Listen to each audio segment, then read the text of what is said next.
Hi ಎಲ್ರಿಗೂ. ಎಲ್ರು ಹೇಗಿದ್ದೀರಾ? ತುಂಬಾ ಜನಕ್ಕೆ ಫ್ಯಾಟಿ ಲಿವರ್ ಸಮಸ್ಯೆ ಇರುತ್ತೆ. ಅಂಥವ್ರಿಗೆ ಡಾಕ್ಟರ್‌ಗಳು ಡೈಲಿ ನಲ್ಲಿಕಾಯಿ ಜ್ಯೂಸ್‌ನ ಕುಡಿಲಿಕ್ಕೆ ಹೇಳ್ತಾರೆ. ಸೊ, ನಮಗೆ ಡೈಲಿ ಫ್ರೆಶ್ ಆಗಿ ಮಾಡ್ಕೊಂಡು ಕುಡಿಯೋದಕ್ಕೆ ಆಗಲ್ಲ.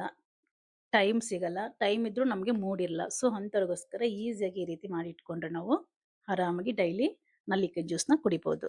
ನೋಡಿ ಇಲ್ಲಿ ನಾನು ಸ್ವಲ್ಪ ನಲ್ಲಿಕಾಯಿನ ತಗೊಂಡಿದ್ದೀನಿ. ಅದಕ್ಕೆ ಸ್ವಲ್ಪ ಉಪ್ಪು ಮತ್ತು ಅರಿಶಿನ ಹಾಕ್ಬಿಟ್ಟು ನೀರು ಹಾಕಿ ಒಂದು 5-10 ನಿಮಿಷ ಬಿಟ್ಬಿಡ್ತೀನಿ. ಅದು ನೀಟಾಗಿ ಅದರಲ್ಲಿ ಏನಾದ್ರು ಕ್ರಿಮಿಗಳು ಏನಾದ್ರು ಇದ್ರೆ ಸಾಯ್ತವೆ. ಹಾಗಾಗಿ ಈ ರೀತಿ ತೊಳೆಯೋದ್ರಿಂದ ನೀಟಾಗಿ ವಾಶ್ ಆಗುತ್ತೆ.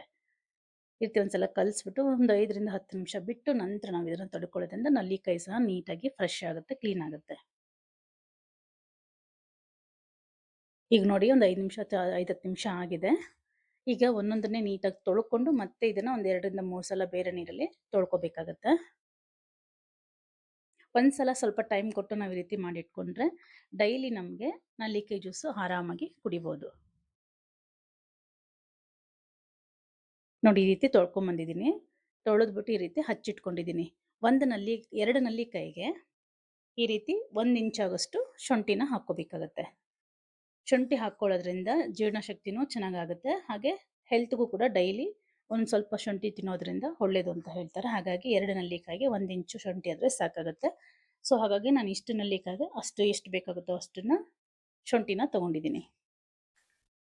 ಈಗ ಎಲ್ಲವೂ ನೀಟಾಗಿ ಮಿಕ್ಸ್ ಮಾಡ್ಕೊಂಡು ನಂತರ ನಾವು ಇದನ್ನ ಮಿಕ್ಸಿ ಮಾಡ್ಕೊಂಡು ಬರೋಣ. ಸ್ವಲ್ಪ ನೀರನ್ನ ಹಾಕ್ಕೊಂಡು ಮಿಕ್ಸಿ ಮಾಡ್ಕೊಳ್ಳೋಣ. ತುಂಬಾ ನೀರು ಹಾಕೋಕ್ ಹೋಗ್ಬಾರ್ದು. ಸ್ವಲ್ಪ ಗಟ್ಟಿಗೆ ಇರಬೇಕು ಇದು. ನೋಡಿ ಈ ರೀತಿ ನುಣ್ಣಕ್ಕೆ ರುಬ್ಕೊಂಡು ಬಂದಿದ್ದೀನಿ. ಇದನ್ನ ಒಂದ್ಸಲ ನೀಟಾಗಿ ಮಿಕ್ಸ್ ಮಾಡ್ಕೊಂಡು ನಾವು ಐಸ್ ಕ್ಯೂಬ್ಸ್ ಮೋಲ್ಡ್‌ಗೆ ಹಾಕೊಳ್ಳೋಣ. ನಿಮಗೆ ಇದ್ರಲ್ಲಿ ಸಿಗುತ್ತೆ, ಮೀಶೋದಲ್ಲಿ ಸಿಗುತ್ತೆ.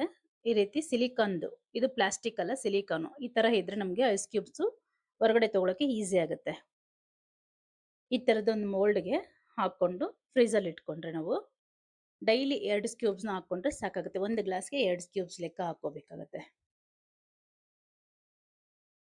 ಮೀಶೋದಲ್ಲಿ ಇದು 3 ಸೆಟ್ ಸಿಗುತ್ತೆ ನಮಗೆ. 150ನೋ 130ನೋ ಏನೋ ಆಗುತ್ತೆ. ತುಂಬಾ ಈಸಿ ಇದರಲ್ಲಿ ರಿಮೂವ್ ಮಾಡ್ಕೋಬಹುದು. ಪ್ಲಾಸ್ಟಿಕ್ ಅದು ಅಷ್ಟು ಚೆನ್ನಾಗಿ ಬರಲ್ಲ. ಹಾಗಾಗಿ ಈ ತರದ್ದು ತಗೊಂಡ್ರೆ ಚೆನ್ನಾಗಿರುತ್ತೆ.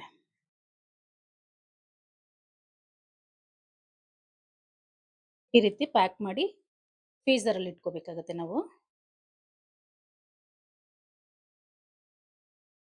ಈ ರೀತಿ ಮಾಡಿ ಇಟ್ಕೊಳ್ಳೋದ್ರಿಂದ ನಮಗೂ ಬೆಳಗ್ಗೆ ಖಾಲಿ ಹೊಟ್ಟೆಗೆ ಕುಡಿಬೇಕು ಅಂತ ಹೇಳ್ತಾರೆ ಡಾಕ್ಟ್ರು. ಹಾಗಾಗಿ ನಾವು ಬೆಳಗ್ಗೆ ಎದ್ದ ತಕ್ಷಣ ಇದನ್ನ ಕುಡಿದ್ಬಿಟ್ಟು ನೆಕ್ಸ್ಟ್ ನಾವು ಕೆಲಸಗಳನ್ನ ಮಾಡ್ಕೋಬಹುದು.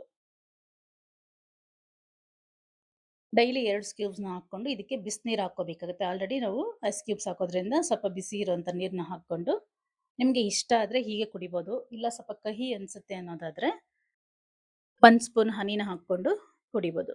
ನಾನು ಯಾವಾಗಲೂ 1 ಸ್ಪೂನ್ ಹನಿ ಹಾಕೊಳ್ತೀನಿ. ಒಳ್ಳೆ ಬ್ರ್ಯಾಂಡ್ ಸಿಗುತ್ತೆ ನೋಡಿ, ಒಳ್ಳೆ ಒರಿಜಿನಲ್ ಹನಿಗಳು ಸಿಗುತ್ತೆ. ಸ್ವಲ್ಪ ಕಾಸ್ಟ್ಲಿ ಇರುತ್ತೆ, ಅಂತದನ್ನ ತಗೊಂಡು ನೀವು ಯೂಸ್ ಮಾಡ್ಕೋಬಹುದು. ನಿಮ್ಗೆ ಏನಾದರೂ ಈ ರೆಸಿಪಿ ಇಷ್ಟ ಆಗಿದ್ರೆ ಮರೀದೆ ಒಂದು ಲೈಕ್ ಕೊಡಿ. ಹಾಗೆ ಇನ್ನೂ ಯಾರೆಲ್ಲ ನನ್ನ ಚಾನಲ್ ಸಬ್ಸ್ಕ್ರೈಬ್ ಮಾಡ್ಕೊಂಡಿಲ್ಲ ದಯವಿಟ್ಟು ಸಬ್ಸ್ಕ್ರೈಬ್ ಮಾಡ್ಕೊಳ್ಳಿ. ವಿಡಿಯೋ ಪೂರ್ತಿ ನೋಡಿ. ಇಷ್ಟ ಆದರೆ ಮಾತ್ರ ಒಂದು ಲೈಕ್ ಕೊಡೋದನ್ನ ಖಂಡಿತ ಮರಿಬೇಡಿ. Thank you.